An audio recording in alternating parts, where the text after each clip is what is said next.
जागते रहो। जय भीम, जय संविधान, जय भारत, जय अशोक स्तंभ।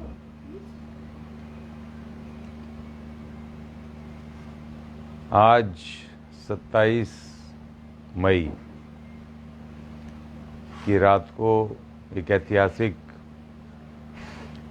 ये रात है, जैसे 14 अगस्त 1947 थी, वैसे ही ये 27 मई 2023 ये भी ऐतिहासिक हिस्टोरिकल होने जा रहा है भारत के इतिहास में।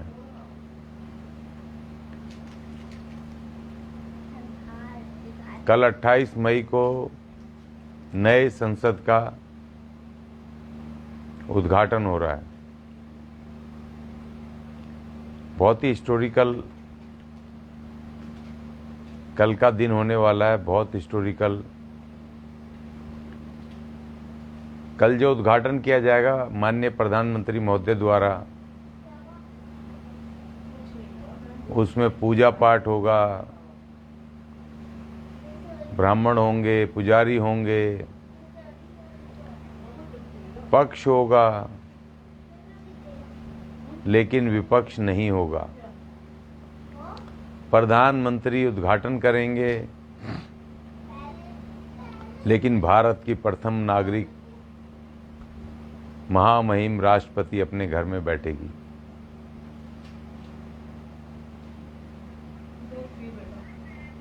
अभी मैं लगातार इस पे बोलता जा रहा हूं, क्योंकि इसलिए बोलना जरूरी है,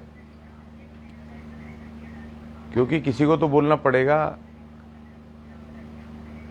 हमारे समाज में कल को ये ना बोलें लोग कि भाई कोई नहीं बोला था, हमें कोई तो बताता। बहुत सारे लोग मुझसे सवाल पूछ रहे हैं, मेरे ही लोग। अच्छी बात है सवाल पूछना, मैं उनका जवाब भी दे रहा हूँ, कोशिश कर रहा हूँ जवाब देने के, जितना मैं कर सकता हूँ। खैर, अपने लोगों से तो चर्चा करेंगे, लेकिन सवाल ये है कि कल नीतीश कुमार जी ने पूछा भारत के प्रधानमंत्री जी से कि ये नई संसद बनाने की अभी जरूरत क्या थी। इस गरीब देश में, जिसमें हमारी भारत सरकार 130 करोड़ नागरिकों में से 85 करोड़ लोगों को 5 किलो राशन दे करके उनको जिंदा रखे हुए है। मगर इतनी गरीबी इस देश के अंदर, इतने लोग गरीब हैं कि उनके पास रोजगार नहीं है, खाने के लिए पैसे नहीं है, और वो सरकार के 5 किलो राशन पे डिपेंड हैं। ऐसे देश में एक नया संसद, भव्य संसद, वो भी जरूरी नहीं था। और अब बन भी गया है तो चलो, मगर संविधान के हिसाब से जो भारत का भी मौजूदा संविधान है, उसकी परंपराओं को ख्याल में रखा जाना चाहिए था, उसकी मर्यादाओं को ध्यान में रखा जाना चाहिए था। तो उन्होंने कहा, अंधभक्तों ने, कि भैया ये जो मौजूदा पार्लियामेंट है, जो कल पुराना हो जाएगा,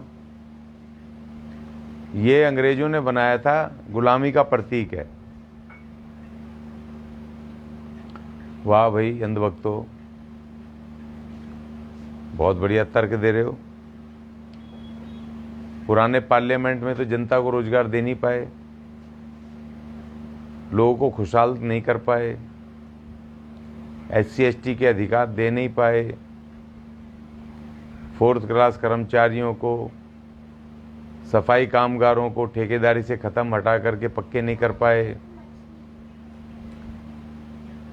सुरक्षा दे नहीं पा रहे हो बहन बेटियों को,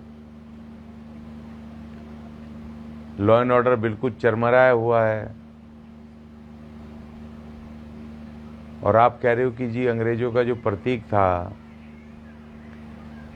उसको हटा करके नई संसद बनाएंगे, तो आप देखते हैं क्या करोगे। लेकिन मेरे सवाल कुछ और हैं इनके साथ कि अगर आपने अंग्रेजों के प्रतीक हटाने थे तो नई पार्लियामेंट से पहले अंग्रेजों ने इस देश में फौज बनाई थी, ब्रिटिश आर्मी। और ब्रिटिश आर्मी बनाई तो उसने अलग अलग जातियों के नाम पे रेजिमेंट बनाई हैं। भाई उन रेजिमेंटों के नाम आपने क्यों नहीं बदले? उनको आपने क्यों नहीं भारतीय उस पे किया? भारत के उसमें रेजिमेंट नंबर 1, 2, 3 क्यों नहीं किया? और अंग्रेजों के टाइम की बनी हुई आर्मी और फौज, उसको आपने भारतीय ढांचे में क्यों नहीं डाला? उनके जातिगत नाम हटा करके भारतीय नाम क्यों नहीं रखे? अभी फौज का पूरा डिसिप्लिन वही अफसरशाही वही है अंग्रेजों के टाइम की। उसमें आपने परिवर्तन क्यों नहीं किए भारतीय संविधान के हिसाब से या अपनी परंपराओं के हिसाब से? वो तो संसद से बहुत पहले है। जाट रेजिमेंट, राजपूताना रेजिमेंट, ये रेजिमेंट, वो रेजिमेंट जो अंग्रेजों ने बनाई थी ये फौज, उस पर आप गर्व क्यों करते हो भाई? उसको आपने भारतीय परिवेश में रेजिमेंट, इंडियन रेजिमेंट 1, 2, 3, 4 जातियों के नाम हटा करके इस तरह क्यों नहीं किया आपने? उसमें आपको गुलामी का एहसास नहीं होती? उसमें आपको अंग्रेजों द्वारा बनाई गई उस आर्मी पर उस पर गर्व होता है? बस संसद पे आपको गर्व नहीं होता था, इसलिए आपने नहीं बना दी। रेजिमेंट को आपको भी तो, फौज को भी तो, भारत की फौजों को भी तो आप उसी हिसाब से आप उसमें भारतीय परिवेश में करते। चलो मैं इससे और आगे बढ़ता हूं। 1860 पुलिस एक्ट, 1857 की महान क्रांति के बाद जो भारत का पहला स्वतंत्रता संग्राम हुआ था, भारत की आज़ादी के लिए प्रथम स्वतंत्रता संग्राम, और उसके महानायक माता दीन वाल्मीकि, उस संग्राम के बाद वो इस तरह से पूरे देश में फैला वो संग्राम कि अंग्रेजों ने कंट्रोल तो किया मगर पूरे देश में एक पूरी आज़ादी की क्रांति की एक हवा फैल गई। और उसके बाद अंग्रेजों ने उस क्रांति को दबाने के लिए, कुचलने के लिए कि आगे से कोई क्रांति ऐसी ना हो, क्रांतिकारियों को यातनाएं देने के लिए, जंगे आज़ादी के दीवानों को, उनको रोकने के लिए अंग्रेजों ने पुलिस का गठन किया। 1860 में पुलिस एक्ट बनाया और उन्होंने लोकल स्तर पर, क्योंकि फौज बॉर्डर पे काम करती है, पहले अंग्रेजों के पास सिर्फ फौज हुआ करती थी, फौज से ही वो कुचलते थे, दबाते थे आंदोलनों को।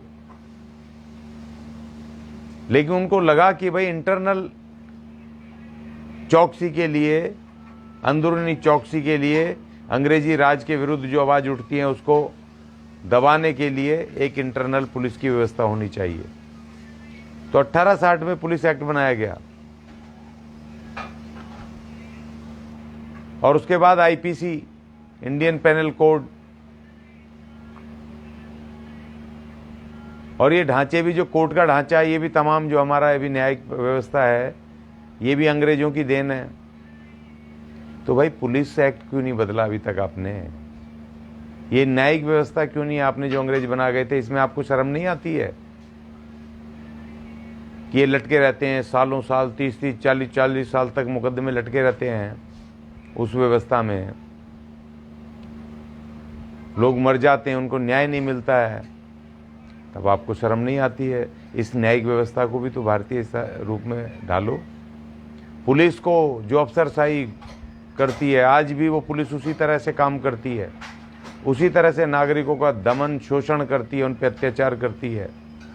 जिस मकसद के लिए अंग्रेजों ने बनाया था वही पुलिस एक्ट 1860 का चला आ रहा है। भाई ये पार्लियामेंट तो अब बनी है, 1932 में, 33 में इसका उद्घाटन हुआ है। इसकी शुरुआत 1915 में हुई थी, कलकत्ता से यहाँ लाने के लिए दिल्ली लाए थे। तो ये तो अब बने हैं। 1860 का आपको एक्ट याद नहीं आ रहा कि उसको बदलना है? भाई ये भी तो अंग्रेजों ने बनाए थे, इसमें तुम्हें दिखाई नहीं दे रहा? और इसमें पैसे नहीं लगने हैं, इसमें आपको IPS IAS बिठा करके और अपने अपने कैबिनेट के लोग बिठा करके, पढ़े लिखे लोग बिठा करके उस पुलिस एक्ट में, भारतीय परिवेश में, आज़ाद भारत के संविधान अनुसार उसमें भारतीय नागरिकों के पक्ष में उस पुलिस एक्ट का आपने सुधार करना है। जेल का सिस्टम, वही यातनाएं देने वाला जेल, जो क्रांतिकारियों को या सरकार के विरुद्ध आवाज उठने वाले लोगों को, उनको पकड़ के उस जेलों में उन पर अत्याचार किए जाते थे, काल कोठरियों में डाल दिया जाता था, उनको फांसी पे लटका दिया जाता था, उन पे पुलिस दमन जेलों में होता था। तो भाई उस आज हम आज़ाद भारत हैं, आज़ाद भारत में अपने नागरिक, जब लोकतंत्र है, उस समय राजशाही थी, लेकिन आज लोकतंत्र है, जनता का तंत्र, और जनता मालिक है। तो मालिक, जनता मालिक है, तो उस आधार पे लोकतांत्रिक व्यवस्था में कानून के हिसाब से आपको उन जेल वगैरह के इन सिस्टम में परिवर्तन नहीं करना चाहिए भारतीय परिवेश में। उन जेल खानों में आज भी क्यों डालते हो भाई तुम उन्हीं अंग्रेजों की तरह? उनमें भी परिवर्तन होना चाहिए ना जनता को, क्योंकि लोकतांत्रिक व्यवस्था में जनता मालिक होती है, और जो क्राइम होते हैं उन क्राइमों को रोकने के लिए, और क्राइम क्यों होते हैं, उन क्राइम, जो क्रिमिनल है उसको, क्रिमिनल को सुधारने के लिए ये जेल की व्यवस्था हो, जिससे कि उसको सुधारा जा सके, ना कि उसको यातनाएं दी जाएं। एक अच्छा सभ्य नागरिक बनाया जाए उसको। कोई क्राइम होता है, किस वजह से क्राइम हो रहे हैं, उसको यातना गृह ना हो बनना चाहिए, काल कोठरी नहीं बननी चाहिए, सरकार को जेलों का डर नहीं दिखाना चाहिए अपने नागरिकों को। वो परिवर्तन कौन करेगा भाई? ये भी तो सिस्टम अंग्रेजी लाए थे। तो ये सिस्टम तो तुम्हें दिखाई नहीं देते। पुलिस एक्ट नहीं बदलना, फौजों को आपने उनके जातियों के नाम हटा करके उनको भारतीय फौज में रेजिमेंट अपने हिसाब से नहीं रखनी है। वो अभी तक गर्व करते हैं। एक दिन मैं जंतर मंतर पे बोल रहा था फौजियों के बीच में, मैंने कहा भाई अपनी मांग कर रहे हो आप, तो ये भी तो मांग करो कि भाई ये राजपुताना राइफल्स, ये जाट रेजिमेंट, ये फलानी, ये डिकड़ी, इनको हटा करके इंडियन आर्मी है तो Indian army regiment 1, regiment 2, regiment 3 या भारतीय नामों के साथ उनको संबोधन हो। तो उन्होंने एकदम से कहा अरे नहीं, मेरा वीडियो काट दिया, कई प्रेस वाले ले रहे थे, वो वीडियो ही मेरी वो प्रेस में जो था उसको ही कटवा दिया उसमें। और मुझे कह रहे नहीं, वो तो हमारे शौर्य गाथा हैं, अंग्रेजों के टाइम की, अंग्रेजों के लिए जो फौज लड़ी, वो तुम्हारी शौर्य गाथा है। तो इस संसद में क्या प्रॉब्लम है भाई, क्या दिक्कत है? एक बार मैंने कुछ अपने SC ST के लोगों के लिए मैंने केस लगा दिया, उनकी जमीनें छीन ली गई थी मुंबई के पास 2016-17 में। मैंने वहां पर नोटिस लगाया और वहां की SDM ने मुझे बताया, चिट्ठी भेज करके 1883 का टेलीग्राफ एक्ट, उसके तहत तो मुझे रिप्लाई कर रही है। और मैंने उसको बोला भाई 1883, अंग्रेज तो चले गए 1947 में, और 1883 का आप टेलीग्राफ एक्ट के तहत जब टका पैसे की भी पैसा था भी नहीं, उस समय जो सरकार देती थी पैसे, उसी हिसाब से तुमने इनको मुआवजा दिया। किसी को 50 रुपये मुआवजा, किसी की ज़मीन का 250 रुपये मुआवजा। वो केस मैंने लड़ा और जीता, 3 साल लड़ा मैं मुंबई और मैंने जीता वो केस। 1883 का कानून मुझे समझा रहे हैं, मैंने शर्म आनी चाहिए आपको। आज 2016 है और 1883 मतलब 200 साल बाद आज आप उस कानून से हमें करोगे? अंग्रेज चले गए 1947 में।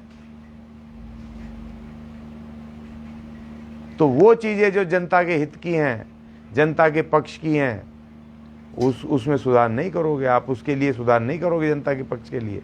जो तुम्हें काम आती है, पुलिस जो तुम दमन करवाते हो आंदोलनकारियों पे, प्रदर्शनकारियों पे, या जो सवाल उठाते हैं, अपने अधिकार की बात करते हैं, या सरकार से सवाल पूछते हैं, तो उनको पकड़ के जेलों में डालने के लिए आप उसी अंग्रेजों की व्यवस्था को बड़े गर्वपूर्ण तरीके से इस्तेमाल करते हो।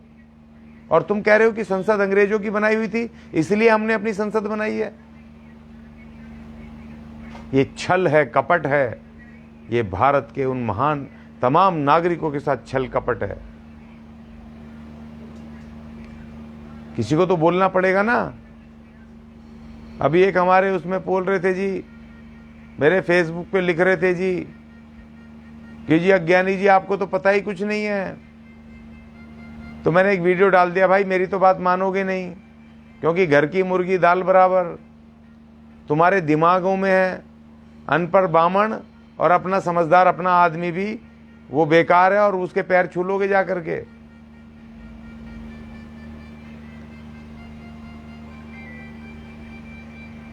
तो इसलिए